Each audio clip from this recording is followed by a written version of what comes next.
Throughout history, some people have been considered so evil that Hollywood probably would have preferred to keep them and the details of their malevolence hidden from the public.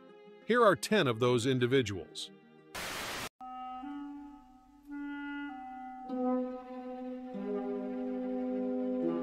10. Charlie Chaplin. Scandals are now widely reported online almost every day. There was once a time when many of Tinseltown's most scandalous incidents were covered up, at least for a while. Hollywood scandals involving the sexual abuse and exploitation of young women are not new, and the biggest star of the silent era is an example of it. Comedy genius Charlie Chaplin gained a reputation for chasing ladies once he became a global celebrity at a young age. He would not stop bragging about this. He would claim to anyone who'd listen that he had slept with over 2,000 women in his lifetime. Oh no, he wasn't seeking romantic love. Plus, Chaplin clearly said the ladies he loved had to be younger than him. At the age of 25, he embarked on his first prominent romantic relationship with his 19-year-old co-star Edna Purviance. Then, at the age of 29, Chaplin got with 16-year-old child actor Mildred Harris. She was Chaplin's obsession. He would not stop sending her flowers and would wait for her outside the studio where she worked. The two fell in love quickly, were married, had a child, and were later divorced. Next, Chaplin reconnected with 15-year-old child actress Lita Gray soon after the divorce. In fact, he had cast her in a 1921 movie, The Kid, when she was 13. He had first met her when she was just 6 years old. Barf, right? Lita, who was still a teenager, fell pregnant in 1925 and declined Chaplin's request for her to have an abortion. They had 2 sons during their brief union, which ended in divorce in 1927. Chaplin, however, was not unmarried for long, as he quickly developed feelings for Paulette Goddard, a fellow young actor. No surprise here. He was in his 40s. She was 22. They were married in 1936 after taking a vacation together in Asia. Although Pauline and Chaplin were married until 1942, they were not a good match in the end and soon parted ways. Well, Chaplin appeared to have reached the end of his romantic life by that point, having reached his 50s. Still, he met Una O'Neill, the 18-year-old daughter of American poet Eugene O'Neill, when he was 54 years old. After their marriage, the couple had 8 children together and led a happy life. Despite the fact that she was 36 years younger than him, Chaplin appeared to have at last met his true love. Finally, the pedophilia ruins it for you, doesn't it? 9. Woody Allen. Director Woody Allen, who was once regarded as one of the biggest voices in American cinema. He influenced the development of independent Western film in the late 1970s and early 1980s. He helped launch the careers of many others, including Diane Keaton and Jeff Daniels. Allen also won the Academy Award for Best Director for both Annie Hall and Hannah and Her Sisters. But now he's known as a controversial character because of all the accusations of sexual misconduct leveled against him in the 1990s. It all began in 1980. Woody Allen first got to know Mia Farrow, a well-known actress from films like The Great Gatsby and Rosemary's Baby. Real life soon became real life for Mia, having just starred in Annie Hall and Manhattan, which followed a 40-year-old man who falls in love with a high school girl. Allen and Farrow dated for 12 years, during which they raised Farrow's children and finalized Dylan and Moses' adoption in 1991. Mind you, she was the mother of 7 adopted and biological children before that. But the relationship ended abruptly and dramatically in 1992. Mia found a stack of nude pictures of her adopted daughter, Soon-Yi Previn, that the director had taken when she was staying at Allen's home. Woody Allen was in his 50s and Previn was only 21 when the pictures were found. Then, Dylan Farrow, the adoptive daughter of Woody Allen and Mia Farrow, informed her mother about an alleged molestation involving the filmmaker. In August of 1992, Allen paid Dylan a visit at the Farrow family home in Connecticut. There he was, accompanied by French tutor Sophie Berge, Farrow's babysitter Christy Grotek, and a friend's babysitter Allison Strickland. But something was weird about Woody Allen's visit. Strickland reported that she'd seen the father kneeling in front of Dylan, with his head resting on her lap. Dylan also told her mother, who called her lawyer right away and sent her to a neighborhood pediatrician for a checkup. To make things worse, Soon-Yi Previn and Woody decided to make their relationship public. Yep, shortly after these accusations were being made after him. The once celebrated director was met with a barrage of negative press, as he should. The media frenzy subsided for a while, but on March 18, 1993, following a months-long examination of Dylan by a team of medical professionals, no evidence of molestation was discovered. Mia Farrow testified before the New York State Supreme Court a few days after. She sought exclusive custody of their 3 children, Satchel, Dylan, and Moses. Farrow also recorded a private confession between herself and Dylan, in which her daughter admitted to being assaulted. She also argued that her young daughter didn't want to tell the physicians about her abuse. Now, Allison Strickland, Christy Grotek, and Sophie Burge were the 3 main witnesses called for the trial. They were all there when Woody Allen reportedly broke into the Farrow home and began abusing Dylan. The babysitter for Farrow's kids, Grotecki, testified that she was unable to find either Allen or Dylan for around 20 minutes that day. But it gets weirder. The director testified that he was in the restroom at this time, but Sophie Burge claimed to have seen Dylan that day without any underwear.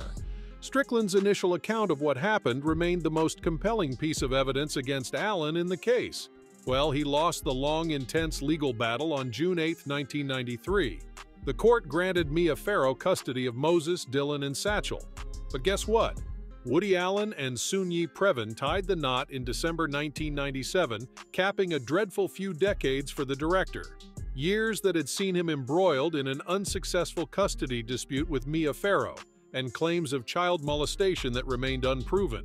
Woody Allen left a trail of devastation in his wake, walking away from the case as a broken man and a shell of the famous filmmaker he had once been. Plus, he was unable to duplicate the magic of his early works, sputtering out films like Hollywood Ending in 2002 as well as Matchpoint and Vicky Cristina Barcelona in 2005 and 2008. As his personal life crumbled, so did his business. Allen had success with films like Blue Jasmine and Midnight in Paris, which won Oscars. But these moments were tainted by the ongoing reminder of his alleged crimes in the past. Regardless of the truth in the accusations leveled against Woody Allen, one thing is for sure. His reputation as a filmmaker has been permanently damaged. It's crazy to look back on the masterpieces of his career, including Annie Hall, Sleeper, and especially Manhattan. Why? Because it centers on a relationship between a man and a minor. Were there signs all along? Turns out it wasn't an uncommon thing in old Hollywood, and the funny guys were the ones to look out for. 8. Fatty Arbuckle. In 1921, one of the largest scandals in Hollywood history broke out. Virginia Rappy, a young aspiring model, passed away following what was alleged to be a sexual assault by comedian Fatty Arbuckle. Virginia Rappy and Fatty Arbuckle went to the same party at the St. Francis Hotel in San Francisco on September 5, 1921. Arbuckle was becoming more and more famous at that moment. The comedian, weighing 266 pounds, just inked a $1 million, or roughly $13 million, agreement with Paramount Pictures. Witnesses claimed that Arbuckle coerced the severely drunk 26-year-old Rappy into sharing his bed. After hearing screams coming from the bedroom, someone tried to beat the door down, and at last, Arbuckle unlocked it and gave a foolish screen smile. But at the back, Rappy could be seen writhing in pain. Arbuckle claimed that he had only entered the room to discover her throwing up. In an attempt to help her, he said he put her to bed. If it wasn't for the fact that she passed away a few days later from a burst bladder and peritonitis, that alibi might have worked. After it was reported to the authorities that Arbuckle had sexually assaulted Rappy, the comedian was taken into custody. Newspapers went crazy over the incident, with many reporting that Arbuckle had crushed Rappy in bed. This Hollywood controversy turned into a mystery. Arbuckle was eventually found not guilty, but it turned out that he was doomed by the incident. After being placed on a blacklist for a while, he had a very difficult time finding gigs when the restriction was lifted. Arbuckle never quite gained his previous level of fame, but he was able to get back to the height of his fandom. Buster Keaton, an actor and friend of his, once said that the comedian died of a broken heart at the age of 46. Ultimately, only Fatty Arbuckle and Virginia Rappy knew what actually happened. as long as Cosby never spoke about the claims. However, his response to the new allegations violated the agreement, meaning 7. Bill Cosby. Bill Cosby, once dubbed America's dad by millions, saw his reputation destroyed when he was found guilty of sexual assault. He was given a lengthy prison sentence. He became a national legend in the 1980s blockbuster sitcom The Cosby Show thanks to his portrayal of the kind, jumper-wearing Dr. Cliff Huxtable. William Henry Cosby Jr. was born in 1937 in a Philadelphia social housing development, and to support his family, he worked at a nearby grocery and shined shoes. One of his 4 brothers passed very tragically when he was young, and as the eldest, he took on a fatherly role. Stories of his school days paint him as a clown and a storyteller who enjoyed entertaining fellow students. He enlisted in the U.S. Navy following high school, attended college, and worked as a part-time bartender. His future fame was set in motion when he stood in for a club comedian. After his 1963 Tonight Show debut on NBC, he signed with Warner Brothers. That gave way for the release of several critically acclaimed comedy albums. From To Russell, My Brother, and Whom I Slept With, he became America's biggest star. But then the allegations against him started to rack up. Andrea Constant, a staff member at Cosby's former university, claimed in 2005 that the actor had drugged and assaulted her at his house the year before. Then, not 1, not 2, not even 10. More than 60 women came forward. Constant initiated a civil lawsuit against the comedian, but the prosecutors decided not to pursue charges due to a lack of evidence. 13 women, 12 of them unidentified, consented to testify as witnesses. All of them had identical stories of being sexually assaulted. The case was resolved out of court in 2006 for an unknown amount after Cosby refuted the charges, which his attorney called preposterous. A few of Constant's fellow witnesses shared their accounts with the media in the years that followed, but the charges were not fully covered until Cosby's anticipated TV return brought him back into the public eye. Due to case deadlines, only Andrea Constant out of the more than 60 women was able to proceed with the case in criminal court. According to court documents from 2005, Cosby admitted to getting sedatives to give to young women he intended to have sex with. Not the family man after all. A lyric that would properly express my gratitude. But reverting back to... 6. Arthur Freed. Producer Arthur Freed was one of many old Hollywood pedophiles, but there's a reason why you don't hear about him anymore. Hollywood managed to cover up and hide his vile attempts to assault child actors, the most prominent being Shirley Temple. Arthur's studio started a series called Baby Burlesques in 1932, in which young children would play out scenes from popular movies and current affairs. There were 12 kids in the series cast, but Shirley Temple was the standout performer. She got a role in her first feature film, The Red-Haired Alibi, aged just 3 years old. By year's end, Temple had acted in 10 films, 4 of which were leading parts in big-budget motion pictures. There was a time when Hollywood icon Clark Gable came in second to her as the world's highest-paid box office performer between 1935 and 1938. But none of that fame could save her from the monsters that were hiding in plain sight. Oh, and you'd be hard-pressed to find someone who can name one of her movies, even with her remarkable level of popularity. Producers like Arthur Freed turned her into a sex symbol. Yes, at that age. The moment she stepped onto the screen, she was immediately subjected to overt sexualization. In her very first performance at the age of 3, she portrayed Charmaine, a prostitute, in the Baby Burlesques movie War Babies. In a scene from the feature film Bright Eyes, a group of over a dozen adult males carry, touch, and sing along to the toddler, all while she sings the song On the Good Ship Lollipop while wearing an uncomfortable baby doll outfit. That's not all. There are many instances in the 1936 movie Poor Little Rich Girl where Temple is fondled by men. The movie as a whole is a great illustration of how commonplace pedophilia was in early Hollywood. Since then, creeps from all over the world have been able to live out their dark, deranged fantasies in the comfort of a movie theater. The issue only got worse and was harder to hide when these films were later released on home media. Although her sexual exploitation was horrifying to see on television, the real situation was far worse off-screen. She and her fellow child actresses suffered from physical and sexual assault while filming roles. Then, when Shirley Temple was 12 years old in 1940, producer Arthur Freed of Metro-Goldwyn-Mayer exposed himself to her. She was a kid, after all, who let out a laugh, unable to understand what was going on. Super offended, Freed instantly kicked Temple from his office. Later in life, this despicable man would create enormously popular movies, like Annie Get Your Gun, The Wizard of Oz, Singin' in the Rain, and An American in Paris. Believe it or not, in old Hollywood, being a well-known brazen pedophile did not always damage your reputation or hinder your career advancement. 5. Alfred Hitchcock. Many people consider Alfred Hitchcock to be one of the best directors of all time. He directed a number of movies that both critics and audiences praised well. However, Tippi Hedren's choice to star in his film The Birds proved to be one she would come to regret. Hedren became the object of Hitchcock's obsession, to the point where he stalked her during the production to keep her apart from the other actors. Hitchcock destroyed her career when she spoke out against the abuse, and as she was a member of old Hollywood, she was unable to stop it. Alfred Hitchcock's dominance and manipulation of women extended beyond the realm of film. It was a habit that carried over into everyday life. Hedren had made a name for herself as a successful high-fashion model when Hitchcock first saw her.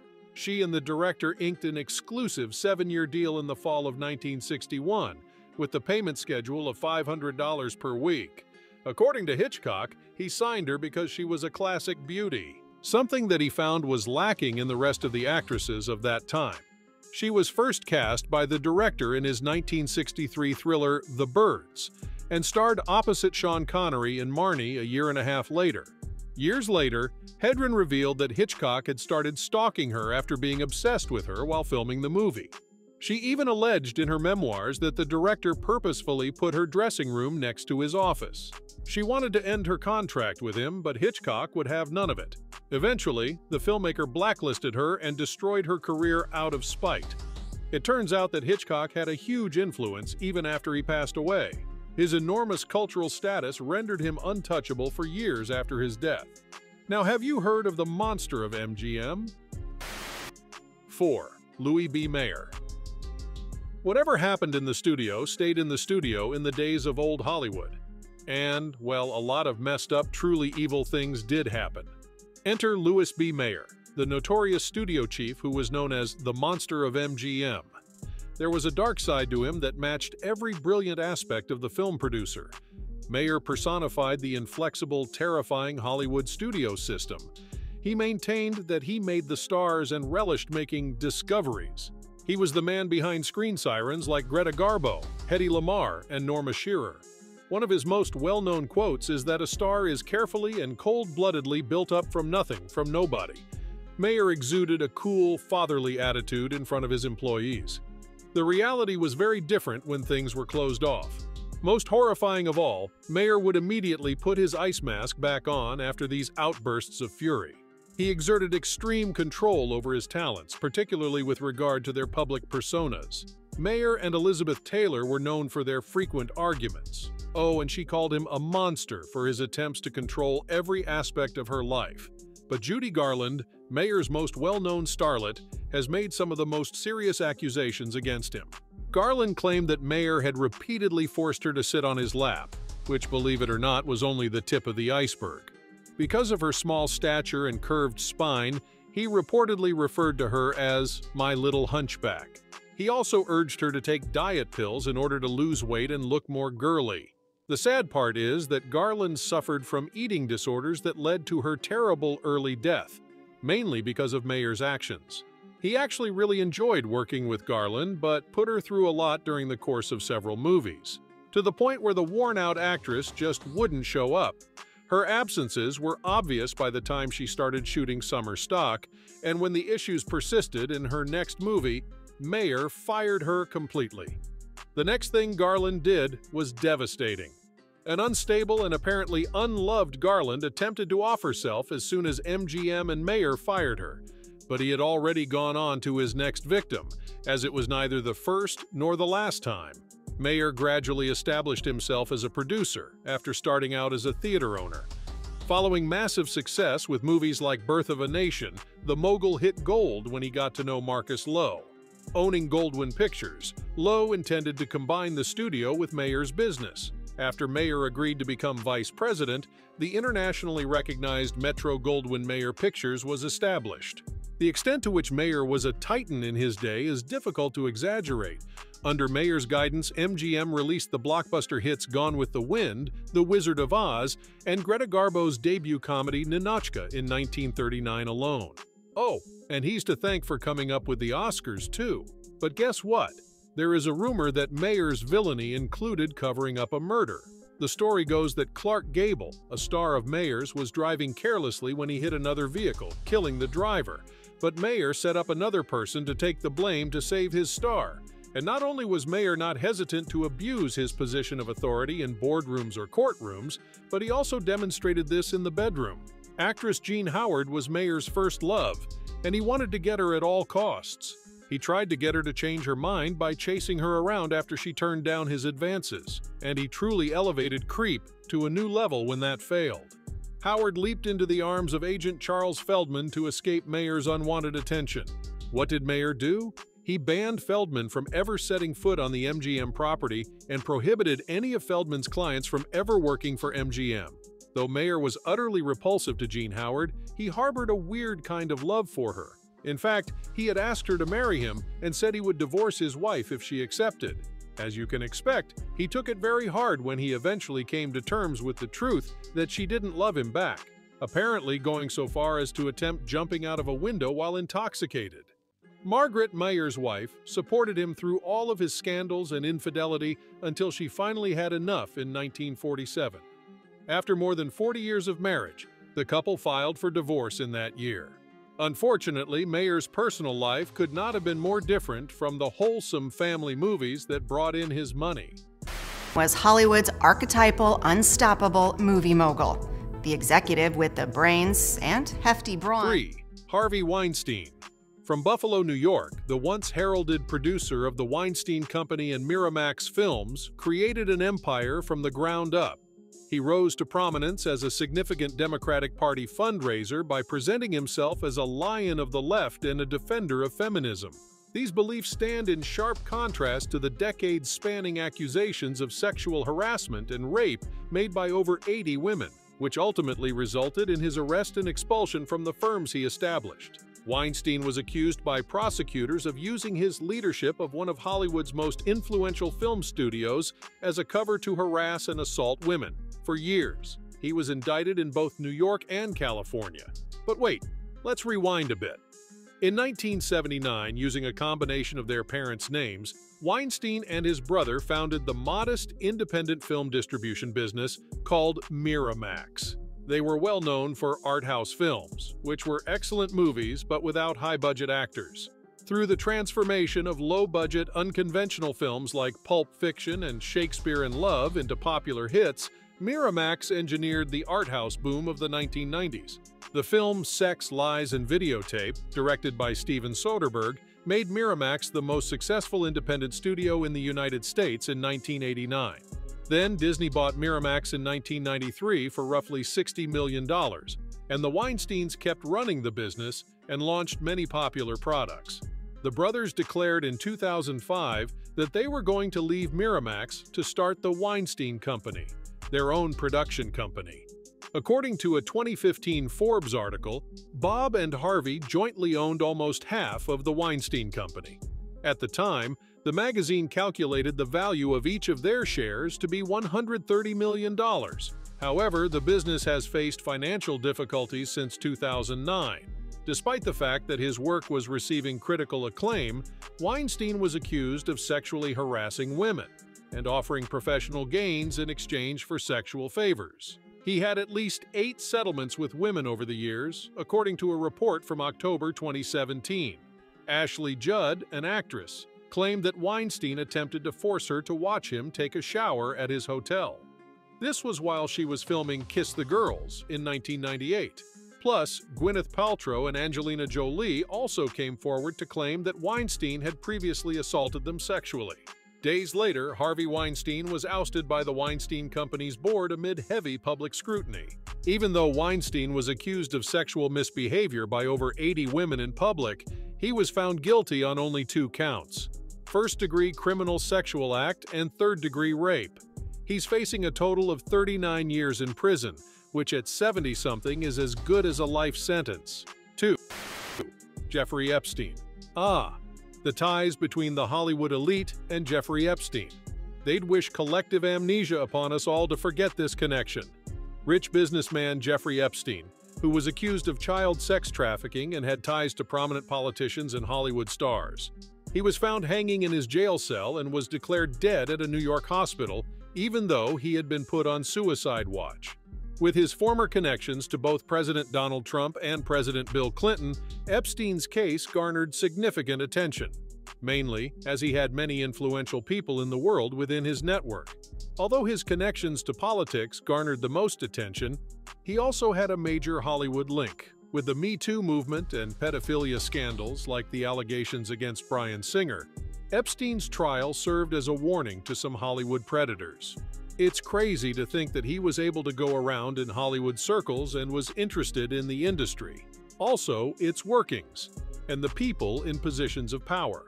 He also attended other high-profile Hollywood events, including the 2016 premiere of Batman vs. Superman, Dawn of Justice, and the 2017 Gotham Awards. All this while prominent figures in the industry, such as Harvey Weinstein, were being brought down by charges of their own sexual assault. Apart from his partying in Hollywood, Epstein is notorious for having a little black book of personal contacts that includes the names and contact details of many powerful people in the government and other fields. Many well-known Hollywood A-listers, including Ralph Fiennes, Dustin Hoffman, Jimmy Buffett, Alec Baldwin, David Blaine, Phil Collins, Chris Tucker, and Kevin Spacey, are mentioned in the book. Even though the mere fact that someone's name appears in Epstein's book is hardly grounds for condemnation, most people would be reluctant to associate themselves with him, right? Especially given his links with high-profile figures whose reputations have been tarnished by allegations of sexual assault, such as Charlie Rose, Woody Allen, Harvey Weinstein, Prince Andrew, and Kevin Spacey. In fact, Johannes Sjoberg, the late financier and sex offenders accuser, stated that he enjoyed talking about his friendship with stars like Cate Blanchett and Leonardo DiCaprio. And let's not forget that there were rumors that comedian Chris Tucker and actor Kevin Spacey accompanied Epstein on a private tour of Africa. 1. Eddie Mannix. If you know about this guy making a comedy on the real-life Eddie Mannix, the extremely controversial general manager at MGM during the studio's heyday, seems weird. But in their film, Hail Caesar, Joel and Ethan Coen have done just that. The movie, which is set in 1951, centers on Josh Brolin, a likable studio fixer who goes by Mannix's name, and whose life is somewhat based on Mannix's. So basically, in order to fulfill his duty of shielding movie stars from the whims of public controversy, he races across Hollywood soundstages, chasing after kidnappers and shooing off gossip columnists. The thing is, it was much worse in real life. The real Eddie Mannix, who ruled Metro-Goldwyn-Mayer from 1924 until 1962, had a career that included covering up rape, abortion, and maybe even murder. Mannix provided the muscle, while studio co-founder and tycoon Louis B. Mayer portrayed the look of clean family entertainment. The truth was much more sinister. He was committed, as was the MGM publicity staff, to upholding the studio's positive public perception at all costs. According to David Stein, Mannix helped in the suppression of assault allegations against an MGM executive during the 1930s. Despite Patricia Douglas, the victim, taking her case all the way to the district attorney. Then there's the story of TV's original Superman, George Reeves, who committed suicide under mysterious circumstances, which served as the basis for the 2006 movie Hollywoodland. Before experiencing multiple near-death accidents, Reeves was having an affair with Toni, Mannix's wife. Then, in 1959, he was found dead, which was ruled as suicide. By the way, Hail Caesar also touches upon Mannix's handling of Loretta Young's unplanned pregnancy, allowing her to adopt her own child and protecting her from the social stigma associated with being an unmarried mother. His list of fixes is almost startlingly disgusting. It includes anything from coercing Judy Garland's escalating drug addiction to convincing celebrities to abort their pregnancies, and framing innocent people in crimes. He even personally assisted in the recovery of megastar Carole Lombard's severely charred remains following a 1942 plane tragedy. The thought of his typical workday makes you cringe in disgust, right? He's been a part of more scandals that were taken care of by studio police, like the stabbing death of Lana Turner's abusive boyfriend Johnny Stompanato, the apparent suicide of Jean Harlow's husband Paul Byrne, and the cold case murder of silent-era director William Desmond Taylor. They all have one thing in common: studio officials were at the scene of the crime for hours before police were called. The fact that someone like Eddie Mannix working on sets is crazy to imagine these days. Back then, it was all dandy. Nobody wants to think that the producers of The Wizard of Oz could have executed and covered up a murder as easily as a mafia don. But guess what?